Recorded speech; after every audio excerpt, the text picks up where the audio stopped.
It's a new edition of Panorama, which comes from London with Lisa Ball. Question time tonight comes with Nancy Taylor, a literary critic, Mary Claire, a sociologist, Iris Doe, a psychologist, and Natalie Wood, an educator. And I'm happy to introduce to you a Russian guest, Natalie Krylova. She's an educator and she would like to listen to the professionals presenting their views concerning marriage. I'm so happy to be here. I'm happy to be here at short notice. Good evening. We are in the capital of Britain tonight and we have a discussion on marriage. So, what's marriage? God's tiara or devil's mercy? Iris, though, let's have the first question straight away. So, what do you think? What's your personal view of marriage? Indeed, I think we all consider marriage as something romantic, and I think this is the only way to look at this very important event in the life of people. And I see it as a psychologist, but there are so many examples in real life of marriage as devil's mercy or God's tiara, unfortunately. Okay. Mary Claire, is that the way you see it? I think my view and that of Iris Doe, a psychologist, I have something in common because we try to consider the question of marriage seriously. Because marriage is not only an important event in the life of people, but it also reflects the morale of society. And I think marriage creates new social relationships, creates new families, so to speak, and as far as I'm able to judge, marriage is the most important institution of human society. How should I put it? The backbone of human civilization. And I believe that any society should be sound, but unfortunately we sometimes talk about divorce, which symbolizes breaking up. Okay, very clever routine. Let's go on to another question. Are you critical of living together without getting married, Natalie Wood? For a start, I can say that living together without getting married, which means cohabiting, it's the outcome of upbringing. Someone of the audience is raising their hands. Yeah, I got a question. You think that everything depends upon upbringing, and what's to be done to be happily married? I mean, what approaches should be used to bring up mature, well-bred citizens of the society to avoid cohabiting later on? Oh, that's a reasonable question. Well, I quite agree that upbringing is a very important event in the life of people. Everything depends upon upbringing. Excuse me, Iris, I see your point. It's true to say that the process we have at that time influences the level of social class of society. Absolutely.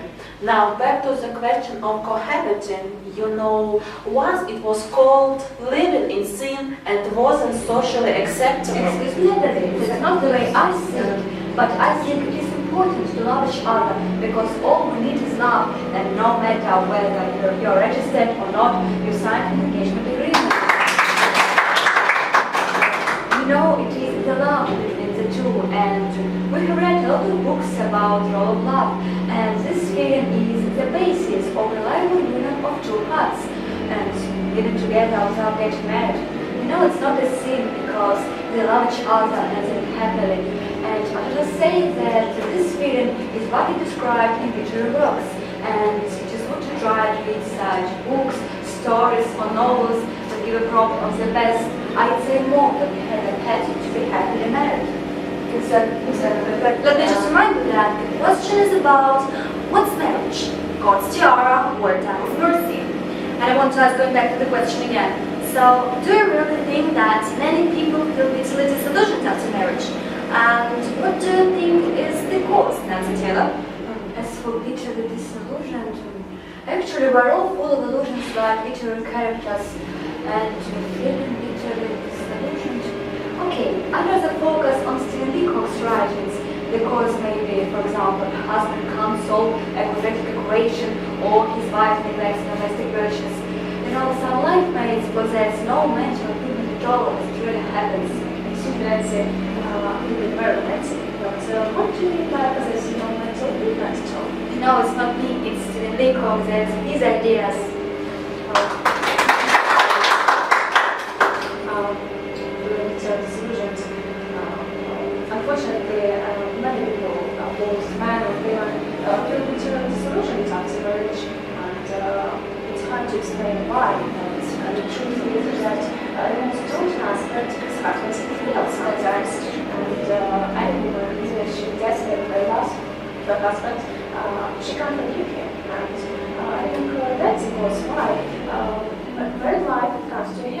And I think, on the whole, not only men are witches of romance, but women as well.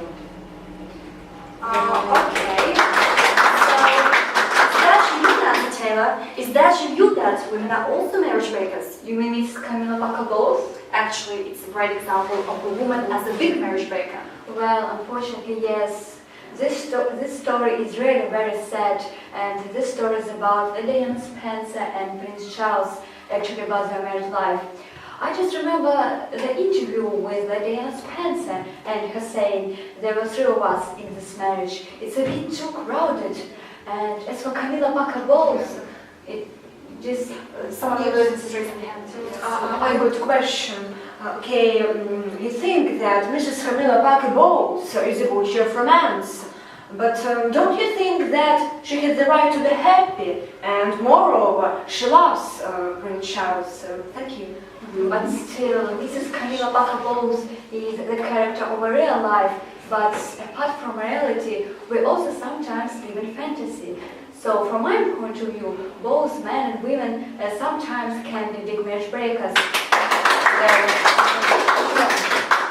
I just remember the force of circumstance by William Somerset Maugham, and the main character of the story, that is Guy, he's a really big marriage breaker because he betrayed Doris's feelings on the one hand and the Malays woman on the other hand. Oh, there is one more example of a woman who is a big marriage breaker. I mean Ruth Balboa, because of her mercenary considerations. Do you really think some marriages are contaminated with mercenary considerations? Absolutely. Excuse my interruption. There is also one of the problems, mercenary considerations. Unfortunately, a lot of people think that the most important thing in our life is money, and that money guns everything. And indeed, I think that it's money that makes the world go round. Look at money, but how about the morale? How about the beauty of your True. and love that saves everything? Yes, and I believe that money will never make you happy. There's no question about that. Actually, I have many examples when a fairy tale comes to an end because of calculating mercenary considerations. As far as mercenary considerations, you know that the outcome of upbringing. It's so difficult. And my feeling is that educators should try and do something like working out new approaches aimed at bringing up well-bred citizens in society. Mary Fair, do you take this and you? Well, okay.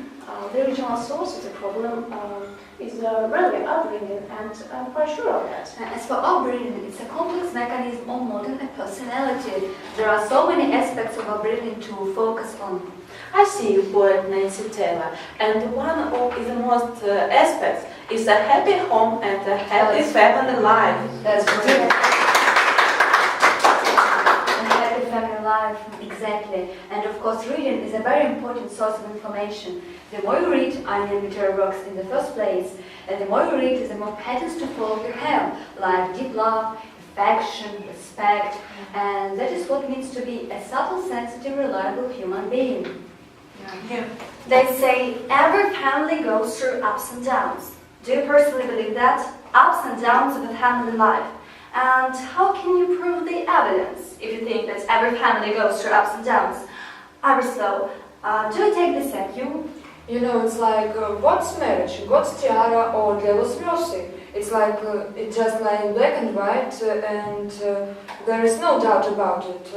I remember someone said, marriage is made in heaven, but divorce is made on earth. Iris, divorce is not as romantic as marriage, and the outcome of downs that people go through. I remember Diana Spencer saying, I was happily married at the early stage, and she actually, she desperately loved her husband, and she thought they were a very good team. Well, and they were a very good team in public, but in private, what was in private? But in private there was a lot of anxiety going on within their four walls, and very complicated situations. And Diana really loved her husband and she loved him desperately, but unfortunately love couldn't save their marriage. Well, Diana tried to work hard to make it work, but in vain. So, that's because of Prince Charles is a real butcher of romance. But how about Mrs. Camilla Bacabos? What about her? I think they both made the best to break the family, so hence both men and women are butchers of romance. I think mass media as well provoked their marriage breakdown. I remember Lady Diana Spencer saying several times that the mass media was the most daunting aspect, that the media were everywhere.